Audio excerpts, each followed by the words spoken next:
I realized a number of years ago with my colleagues that, and this really came as a shock to me, talking to my 19-year-old students, 20-year-old students who'd been in the formal education system for, say, 18, 15 years.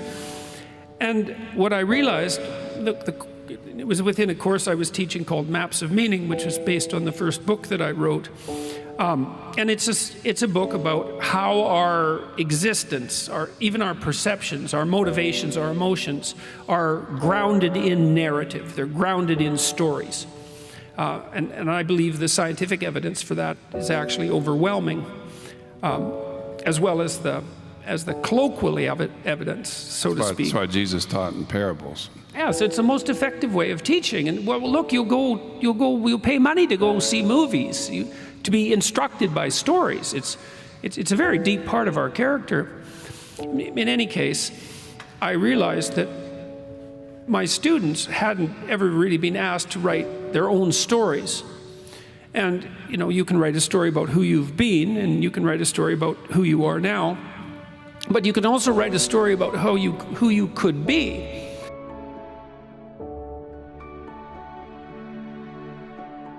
And they had written essays on all sorts of abstract topics and been asked to think to some degree deeply about those topics, but no one had ever sat them down and said explicitly, okay, look, kid, like, here's the deal.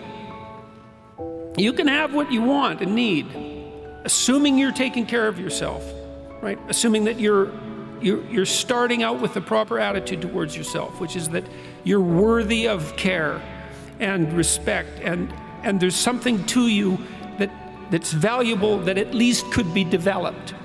You need to give yourself that amount of credit, like you would with anyone that you might be willing to attempt to care for and love. And then the next question is, all right, you can have what you want, but you have to specify it. What would you like from your friends 3 to 5 years down the road? What would you like your friendship network to look like? What would you like to do? How would you like your career to shape itself? How are you going to take care of your family? And what about children and a long-term mate, a wife or a husband?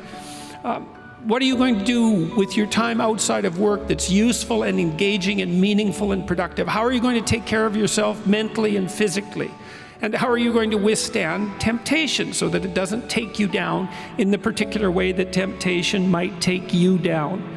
And so you're asked to write a few sentences, not to be obsessive about it, but to sketch it out like a bad first draft, And then you're asked to write for 15 minutes. It's like, okay, it's 3 to 5 years down the road, and you have what you need and want to make your life what it needs to be, so that you can be a good person in the face of the suffering of life. What does it look like?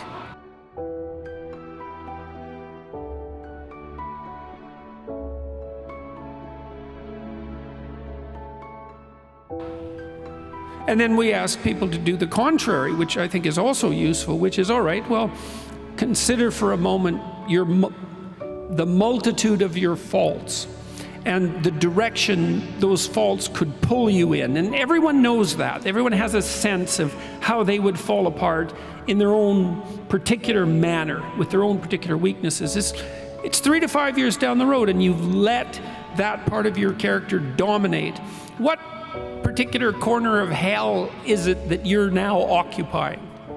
And so now you have something to aim at. You have a purpose, right? And that's motivating. People need a purpose in life.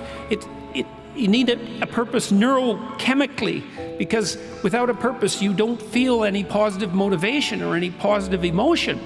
Like, our positive emotion is linked to our pursuit of valuable goals. That's how our brains are set up.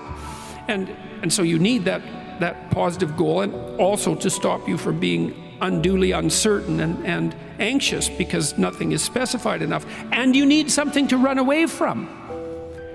And so you can run away from the worst in you. You can escape from the worst in you, and you can move towards the best in you. And then we have people write out a strategic plan for the accomplishment of their of their goal.